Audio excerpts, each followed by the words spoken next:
इस कहानी की शुरुआत में एक घर को दिखाया जाता है जो कि जंगलों के बीच में है। इस घर में एक परिवार है जो कि यहाँ से जाना चाहता है, लेकिन कोई अनजान शक्ति उनको लगातार देख रही होती है और यहाँ से जाने से रोक रही है। और इससे पहले ये लोग यहाँ से निकल पाते, वो अनजान शक्ति इस घर के दो लेडीज को मार डालती है। एक बच्चा बचता है जो किचन में जाके अलमारी के अंदर छुप जाता है और इस पूरे घर में इस बच्चे के अलावा अब कोई भी नहीं है। अब वो अनजान शक्ति इसको भी ढूंढ रही है ताकि इसको भी मार डाला जा सके। और धीरे धीरे वो अनजान शक्ति उस अलमारी तक पहुंच जाती है। वो बच्चा अंदर ही है और बहुत ज्यादा डरा हुआ है। और तभी अलमारी का दरवाजा खुल जाता है। जब बच्चा ऊपर देखता है तब उसकी आंखों में बहुत ज्यादा डर होता है। तभी एक हाथ आकर उसका हाथ पकड़ लेता है और अपने साथ ले जाता है और इसके 5 सालों तक ये घर वीरान पड़ा रहता है।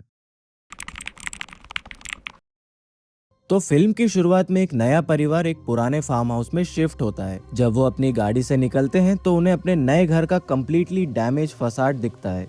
पर रॉय जो परिवार के फादर हैं, सबको भरोसा दिलाते हैं कि बाहर का दिखावा अंदर से बिल्कुल अलग है। और वो कहते हैं कि घर के अंदर सब कुछ अच्छा है, बस बाहर से थोड़ा पुराना लग रहा है। जब परिवार घर को एक्सप्लोर करने लगता है तो जेस जो टीनेज डॉटर होती है परिवार की, एक स्ट्रेंज चीज नोटिस करती है। बेसमेंट में जाने का एक दरवाजा है जो कि लॉक्ड है और वो बिल्कुल नहीं खुल रहा होता। वो बार बार ट्राई करती है लेकिन कुछ नहीं होता। आखिर में वो हैंडल छोड़ देती है और ऊपर चली जाती है। ऊपर जाने के बाद जब वो विंडो से बाहर देखती है तब उसको उसके घर के आसपास बहुत सारे कौवे दिखाई देते हैं। थोड़ी देर बाद रॉय जेस को बुलाता है और उसे अपना सामान अनलोड करने में मदद करने के लिए कहता है। सामान अनलोड करते करते शाम हो जाती है। जेस अपने फादर रॉय को कहती है कि उसको ये घर बिल्कुल पसंद नहीं आ रहा। रॉय उसे शांत करता है और कहता है कि सब कुछ ठीक हो जाएगा, बस उसे इस घर को एक मौका देके देखना चाहिए। वो आगे कहता है कि सारी चीजें एकदम नॉर्मल हो जाएंगी जैसे ही ये लोग फार्मिंग अपनी शुरू करेंगे। अगले दिन सुबह जब रॉय अपने काम को देख रहा होता है तब बैंक से एक रियल एस्टेट एजेंट आता है। ये एजेंट उसे बताता है कि बैंक उन्हें एक अच्छा प्राइस देगा ये घर वापस लेने के लिए, मतलब कि वो जितना पे कर रहे हैं उससे और अच्छा प्राइस मिलेगा। लेकिन रॉय उसे साफ मना कर देता है। वो एजेंट को समझाता है कि उन्होंने अभी अभी ये घर खरीदा है और उनको इस घर से और इससे जुड़ी फार्म लैंड पे फार्मिंग करके अपनी फैमिली को स्टेबल करना है। अब इस घर के अंदर डेनिस जो कि रॉय की बीवी है, वो घर की साफ सफाई कर रही होती है। जब वो अपना बेड बना रही होती है तब वो बेडशीट को फ्लिप करती है। तभी वहाँ पे उनका छोटा बेटा बेन बैठा हुआ था। उसको कुछ अजीब नजर आता है। वो देख पाता है एक पेल खूनी पैर बेडशीट के नीचे है। वो बस एक मोमेंट के लिए दिख गए और फिर गायब हो गए। लेकिन हैरान और परेशान करने वाली बात यह है कि डेनिस को कुछ भी नजर नहीं आया होता। बेडरूम वॉल पे एक बड़ा सा दाग होता है और उसको डेनिस साफ करने की कोशिश कर रही होती है। डेनिस बहुत मेहनत से साफ करने की कोशिश करती है लेकिन वो दाग साफ हो ही नहीं रहा था। अब रॉय को पता चलता है कि बेन अपने क्रिब से बाहर निकलने की ट्रिक सीख लिया है। जब रॉय बेन को देखता है तब वो नोटिस करता है कि बेन अपने रूम के सीलिंग की तरफ कॉन्स्टेंटली देख रहा होता है। रॉय बेन को क्रिब में वापस बैठा देता है लेकिन जैसे ही वो रूम से बाहर निकलता है बेन रोने लगता है। अब अगली सुबह जब डेनिस जगती है नींद से तब वो देखती है कि वॉल पे वो बड़ा सा दाग अभी भी है। वो दाग बिल्कुल सेम जगह पर बिल्कुल सेम तरीके से है। इस दौरान रॉय और जेस टाउन में जाते हैं। रॉय वहाँ से फार्म के लिए कुछ सनफ्लावर सीड्स लेके आता है। जेस वहाँ टाउन में घूमती फिरती रहती है। तभी उसको एक बंदा मिलता है बॉबी नाम का। दोनों के बीच में बातें शुरू हो जाती है। जब रॉय वापस घर आता है और गाड़ी से सामान निकाल रहा होता है तभी वो रियल एस्टेट एजेंट फिर से उसके सामने आ जाता है। ये एजेंट फिर से उस घर को खरीदने का ऑफर देता है लेकिन रॉय उसको फिर से मना कर देता है। अब घर के अंदर डेनिस जेस से कहती है कि कुछ बॉक्सेस को बेसमेंट के रास्ते नीचे रख दे। जेस जब बॉक्सेस को रखने जाती है तब वो फिर से एक बार बेसमेंट के दरवाजे को खोलने की कोशिश करती है लेकिन पहले की तरह ही डोर नहीं खुलता। वो बॉक्सेस को नीचे रख देती है और जैसे ही मुड़ती है तो डोर अपने आप खुल जाता है, बिल्कुल खुद से। बाहर जब रॉय अपनी कार से सामान निकाल रहा होता है तब बहुत सारे कौवे उड़ के आकर उसकी कार पर अटैक कर देते हैं। रॉय अपने हाथों से कौवों को उड़ाने की कोशिश करता है लेकिन एक कौवे ने उसके ऊपर ही अटैक कर दिया था। रॉय जब पत्थर उठा के उन कौवों पर फेंकता है तब जाके वो उड़ जाते हैं। इस दौरान जेस बेसमेंट को एक्सप्लोर कर रही होती है और उसको एक पुरानी पॉकेट वॉच मिलती है लेकिन तभी उसको एक अचानक सी स्ट्रेंज नॉइज सुनाई देती है। जैसे ही इन्वेस्टिगेट करने के लिए जेस उसके पास जाती है तब उसको एक मरा हुआ कौवा मिलता है वहाँ पे। जैसे एक लकड़ी उठाकर उसको पोक करने लगती है जिससे वो कौवा अचानक से जाग जाता है और जेस डर जाती है और कौवा बेसमेंट से बाहर उड़ जाता है। फिर रॉय जब बाहर था कौवों ने फिर से अटैक कर दिया था लेकिन इस बार जॉन नाम के आदमी ने गोलियां चला दी हवा में जिससे कौवे सारे उड़ गए थे। जॉन और रॉय एक दूसरे से बात करते हैं। जॉन कहता है कि वो इस घर के पास में ही रहता है। रॉय उसकी डेडिकेशन देखकर उसको फार्म के काम पर रख लेता है। रॉय कहता है कि जब तक फसल बिक नहीं जाती तब तक पैसे नहीं दूंगा लेकिन हर रोज खाना जरूर दे दूंगा। अब महीने बीत जाते हैं। जॉन और रॉय साथ मिलकर सनफ्लावर फील्ड का बहुत अच्छे से ध्यान रखते हैं। एक दोपहर को डेनिस रॉय को कार से हॉस्पिटल लेके जा रही होती है क्योंकि रॉय को ट्रैक्टर से हाथ पे कट लग गया था। जेस बेन का ख्याल रखने के लिए उसके साथ ही घर पे रुक जाती है। जब रॉय और डेनिस चले जाते हैं तब जेस को घर की छत पे बहुत सारे कौवे दिखाई देते हैं, मतलब डजन्स में। छत एकदम भरी हुई थी कौवों से। अब शाम हो जाती है और जेस जब डिनर बना रही होती है तो उसको ऐसा लगता है कि घर के ऊपर कोई है। वो चेक करने के लिए स्टेयरकेस की तरफ जाती है, लेकिन अचानक से स्टेयरकेस की रेलिंग कोलैप्स हो जाती है। वो तुरंत बेन के पास भाग के जाती है और बेन को ढूंढती है। अब तो घर में पूरी अफरा तफरी मच गई थी। घर के सारे फर्नीचर्स अपने आप टूटने लगते हैं और उड़ने लगते हैं और हर तरफ डिस्ट्रक्शन हो गया था। जेस तुरंत पुलिस को कॉल करती है। पुलिस कहती है कि तुरंत उस घर से बाहर निकलो। तभी जेस देखती है कि बेन एक टॉय ट्रैक्टर को फॉलो कर रहा है जो कि अपने आप चल रहा होता है। जेस बेन के पीछे दौड़ने लगती है और उसको पकड़ने की कोशिश करती है। वो टॉय ट्रैक्टर बेन को बेसमेंट की तरफ ले जाती है। जेस जब बेसमेंट में पहुंचती है और बेन को ढूंढती है तब बेन वहाँ से गायब था। अचानक से बेन हॉलवे में दिखाई देता है। जेस जब बेन की तरफ बढ़ती है तब एक पेल हाथ उसे पकड़ लेता है और बेसमेंट की तरफ खींचने लगता है, लेकिन अचानक से वो हाथ जेस को छोड़ देता है। जेस बेन को पकड़ती है और जॉन के साथ सीधे घर से बाहर निकल जाती है। पुलिस अब घर में आ चुकी थी। रॉय और डेनिस थोड़ी देर से आते हैं और पुलिस कहती है कि जेस ने टोटल डिस्ट्रक्शन बताया था, लेकिन यहाँ पे तो कोई डैमेज दिखाई ही नहीं दे रहा है। घर तो बिल्कुल नॉर्मल लग रहा है। पुलिस इस केस को फॉल्स अलार्म समझकर चली जाती है। जेस अपने पेरेंट्स को समझाने की कोशिश करती है कि जो वो कह रही है बिल्कुल सच्ची बात है, लेकिन घर की हालत एकदम नॉर्मल देख के रॉय और डेनिस बिल्कुल यकीन नहीं करते। दोनों सोचते हैं कि शायद जेस को कोई इमोशनल प्रॉब्लम है या वो खुद ही अपने आप को हर्ट कर रही है। अगले दिन जेस बॉबी से मिलने जाती है और उसको घर में जो कल हुआ था उसके बारे में बताती है। बॉबी उसे बताता है कि बेसमेंट में डेफिनेटली भूत है। वो आगे बताता है कि कुछ ओल्ड स्पिरिट्स वहाँ पे ट्रैप्ड हैं। ये सुनते ही जेस अपने घर पहुँचती है और वापस उस बेसमेंट में जाती है। वहाँ जब जेस चल रही होती है तो फ्लोर डार्क और स्टिकी मड से भर जाता है। जो मिट्टी थी वो बिल्कुल ही काली चिपचिपी मिट्टी थी। जेस यहाँ से निकलने की कोशिश करती है, लेकिन अचानक से उसको एक पेल वुमन दिखाई देती है। उसका फेस बिल्कुल ही खतरनाक और बहुत ज्यादा डरावना था। वो औरत जेस को पकड़ने की कोशिश करती है, लेकिन जेस कैसे ना कैसे करके उससे बच के बाहर निकल जाती है। तो दोस्तों, अभी तक आपको ये वीडियो एक्सप्लेनेशन पसंद आ रही है तो लाइक जरूर कर देना और चैनल पे नहीं तो सब्सक्राइब जरूर कर देना। ऐसे मूवी एक्सप्लेनेशन हम लाते रहते हैं और आपसे मिस ना हो जाए इसीलिए मैं बोल रहा हूँ। अब इस इंसिडेंट के बाद जेस सारी चीजें जॉन के साथ शेयर करती है। वो कहती है कि बेसमेंट के अंदर पक्के तौर पे एक औरत मरी है। शायद किसी ने उसका बेसमेंट के अंदर ही मर्डर कर दिया है। और ये सारी बातें सुन के जॉन बहुत ज्यादा घबरा रहा था। एक दोपहर को जेस को सनफ्लावर फील्ड में एक फिगर दिखाई देती है। जब वो उसका पीछा करती है तो बान में पहुंच जाती है। वहाँ पे एक बहुत ज्यादा पेल बच्चा दीवार की तरफ फेस करके खड़ा हुआ था। जब जेस उसके पास जाती है तो वो बच्चा उस पे अटैक कर देता है। इस इंसिडेंट से जेस के पैर में बहुत सारे कट्स लग जाते हैं। ये सब देखकर रॉय और डेनिस उसे तुरंत हॉस्पिटल लेके जाते हैं। हॉस्पिटल में डॉक्टर डेनिस से पूछता है कि क्या जेस को कोई इमोशनल प्रॉब्लम है, क्या वो खुद को हार्म कर रही है। डेनिस डॉक्टर को बताती है कि जेस को शिकागो में कुछ इमोशनल इश्यूज रहा करते थे। अब गाड़ी में वापस जाते हुए जेस अपने पेरेंट्स को सब कुछ बताती है। वो कहती है कि बहुत सारे लोगों की आत्मा घर में रहती है और उन्होंने ही उस पे अटैक किया है। लेकिन रॉय इन सब बातों पे बिल्कुल यकीन नहीं रखता था। उसको तो ये लगता था कि जेस ने खुद को हार्म किया है। जेस जब घर में एंटर करती है तो वो देखती है कि पॉकेट वॉच जो उसको बेसमेंट में मिली थी वो अपने आप खुल गई थी और अंदर एक औरत की तस्वीर थी। इसी दौरान डेनिस और रॉय घर को लेके आर्ग्यूमेंट कर रहे थे। डेनिस कहती है कि गांव में है ये घर और इसीलिए इतनी सारी प्रॉब्लम्स हो रही है। वो रॉय को ब्लेम करती है कि तुमने एक बायर से 15% ज्यादा प्राइस देके ये घर खरीदा, वो भी मुझे बिना बताए। अचानक से रॉय को ऊपर से एक थर्ड की आवाज आती है। रॉय जब ऊपर जेस को चेक करने जाता है तब जेस वहाँ से गायब थी। रॉय तुरंत उसे अपनी गाड़ी में ढूंढने निकलता है। इसी दौरान जेस को बॉबी रास्ते में मिलता है। ये दोनों बॉबी के ट्रक से टाउन जाते हैं और वहाँ पे न्यूज़पेपर क्लिपिंग्स देखते हैं। जेस को रोलिंस फैमिली का पोर्ट्रेट दिखता है। जेस वो फोटो देख के एकदम शॉक हो जाती है क्योंकि रोलिंस फैमिली के साथ एक और बंदा था जो कि था जॉन। जी हाँ दोस्तों, जॉन पहले से ही इस घर से कनेक्टेड है। जॉन रोलिंस फैमिली से रिलेटेड था। जेस अब बॉबी को सब कुछ बताती है। वो कहती है कि रोलिंस फैमिली ने अभी तक उस घर को नहीं छोड़ा है और वहीं पे मर गए थे। जेस अपने पर्सनल बारे में भी बताती है। वो कहती है कि उसने एक बार नशे में ड्राइविंग कर ली थी। इस नशे में ड्राइव करने की वजह से उसका एक्सीडेंट हो जाता है और उस एक्सीडेंट की वजह से बेन बोल नहीं सकता था। उस एक्सीडेंट के बाद बेन ने आज तक बात नहीं करी और बेन के ट्रीटमेंट की वजह से ही फैमिली की फाइनेंशियल कंडीशन और ज्यादा खराब होती चली गई। अब वापस फार्म पर जॉन अपने खराब हार्वेस्ट के बारे में सोच रहा था। अब घर के अंदर डेनिस और बेन होते हैं और जो दीवार पे जो दाग था उसके अंदर से डेनिस देखती है कि एक औरत बाहर निकल रही है। डेनिस ये सब देख के बहुत ज्यादा डर जाती है और वो बेन को लेके घर से बाहर निकलने वाली होती है। जब डेनिस बेन को लेकर अपने घर से निकलने की तैयारी कर रही होती है तभी जॉन वहाँ पे आ जाता है। जॉन अपनी बीवी मैरी और बच्चों के बारे में डेनिस को बताता है और वो कहता है कि उसने बहुत पहले इन सबको छोड़ दिया था। डेनिस कहती है कि तुमने इन सबको छोड़ के बहुत ज्यादा गलत किया, लेकिन जॉन अचानक से कन्विंस हो जाता है कि डेनिस ही एक्चुअल मैरी है। जॉन का दिमाग बिल्कुल ही खराब हो जाता है और वो सोचने लगता है कि डेनिस ही मैरी है। डेनिस और बेन बेसमेंट में जाके छुप जाते हैं। जब जेस और बॉबी टाउन से वापस आते हैं तब वो डेनिस और बेन को ढूंढने लग जाते हैं। दोनों एक छोटी सी कुल्हाड़ी लेकर यहाँ पे ढूंढने लगते हैं और तभी जॉन आ जाता है। जॉन बहुत ज्यादा तोड़ फोड़ मचा रहा होता है और हम लोग को समझ में आता है कि वो दिमाग से थोड़ा पागल हो चुका है। तभी जॉन बॉबी को पकड़ लेता है और बेहोश कर देता है। जेस कैसे तो करके बच जाती है और बेसमेंट में छुपने चली जाती है। वहीं पे उसको डेनिस और बेन मिलते हैं, लेकिन जॉन वहाँ पे एक हथियार लेकर दरवाजा तोड़ देता है और बेसमेंट के अंदर घुस जाता है। अब जॉन यहाँ पे इन तीनों का पीछा करने लगता है ताकि इन तीनों को मार सके। तभी रॉय वापस घर आता है और बेसमेंट में जाता है। वो जेस को ढूंढ लेता है, लेकिन तभी अचानक जॉन पीछे से आकर उस पे हमला कर देता है। उसके पेट में हथियार घुसा देता है और वो बाहर गिर जाता है और बहुत ज्यादा खून से लथपथ हो जाता है। जेस एक शवल लेके जॉन से लड़ाई करने की कोशिश करती है, लेकिन जॉन बहुत ज्यादा ताकतवर होता है और वो जेस को रूम के दूसरी तरफ उठा के फेंक देता है। डेनिस छुप के हमला करने की कोशिश करती है, लेकिन जॉन उस पे भी हमला कर देता है और उसको भी बेहोश कर देता है। जॉन फिर से जेस की तरफ अटैक करने के लिए बढ़ता है। वो उसका हथियार उठाकर जेस को बस स्टैब करने ही वाला था, तभी अचानक से फ्लोर में फिर से वही स्टिकी मड आ जाता है। जेस उस हथियार से जस्ट बच जाती है और वो एक लात मारती है जॉन को, जिससे जॉन उस स्टिकी मड में गिर जाता है। उस मिट्टी से 3 पेल फिगर्स बाहर आते हैं। मैरी, रोलिन फैमिली का बेटा और बेटी। 3 इविल स्पिरिट्स बाहर आती है और जॉन को पकड़ लेती है। वो जॉन को उस मिट्टी में डुबाने की कोशिश करते हैं। अब हमको समझ में आने वाला है कि आखिरकार ये जो चीजें हो रही है आखिर हो क्यों रही है। हुआ कुछ यूं था कि बहुत साल पहले जॉन ने अपनी बीवी और दोनों बच्चों को इसी बेसमेंट के अंदर मार डाला था। उनकी स्पिरिट्स इसी घर के अंदर रह गई और अब ये मौका देख के वो बदला लेना चाहती है। लेकिन जॉन अचानक से उस मिट्टी से बाहर आता है और जेस के पैरों को पकड़ लेता है। रॉय और डेनिस तुरंत आते हैं और जेस को बचा लेते हैं। अब इसी के साथ जॉन उस मिट्टी में डूब जाता है और मर जाता है। पुलिस और पैरामेडिक्स आते हैं और फैमिली की हेल्प करते हैं। अब क्योंकि इन स्पिरिट्स का बदला पूरा हो चुका था, इसीलिए घर अब वापस नॉर्मल हो जाता है। इन 3 स्पिरिट्स ने अपना रिवेंज जॉन से पूरा कर लिया था और उसको भी मार डाला था। अब फिल्म की एंडिंग में रॉय और डेनिस को दिखाया जाता है जो कि खुशी से अपने घर में रह रहे होते हैं और सनफ्लावर फार्म को चला रहे होते हैं। जेस बेन के साथ बहुत प्यार से रहती है और बेन अब धीरे धीरे बोलना स्टार्ट कर चुका था। वो अब नॉर्मल हो चुका है। बॉबी भी अब इस फैमिली को हेल्प करता है फार्म में। अब लास्ट सीन में फिर से बहुत सारे कौवों को दिखाया जाता है जो कि घर के ऊपर चक्कर काट रहे होते हैं। वो इस बार किसी पे अटैक नहीं करते, वो बस उड़ रहे होते हैं और चक्कर काटते हैं और फिर वो वापस उड़ जाते हैं और ये दिखाते हुए फिल्म यहीं पे खत्म हो जाती है। तो दोस्तों, आप लोग को ये मूवी कैसी लगी मुझे जरा कमेंट सेक्शन में बता देना, और अगर आप लोग को ये वीडियो पसंद आया तो लाइक जरूर कर देना और चैनल पे नहीं हो तो सब्सक्राइब जरूर कर लेना, क्योंकि हम लोग ऐसे डिटेल्ड मूवी एनालिसिस जरूर लेके आते हैं। मिलते हैं हमारे नेक्स्ट मूवी एक्सप्लेनेशन में, तब तक के लिए स्टे स्पूकी।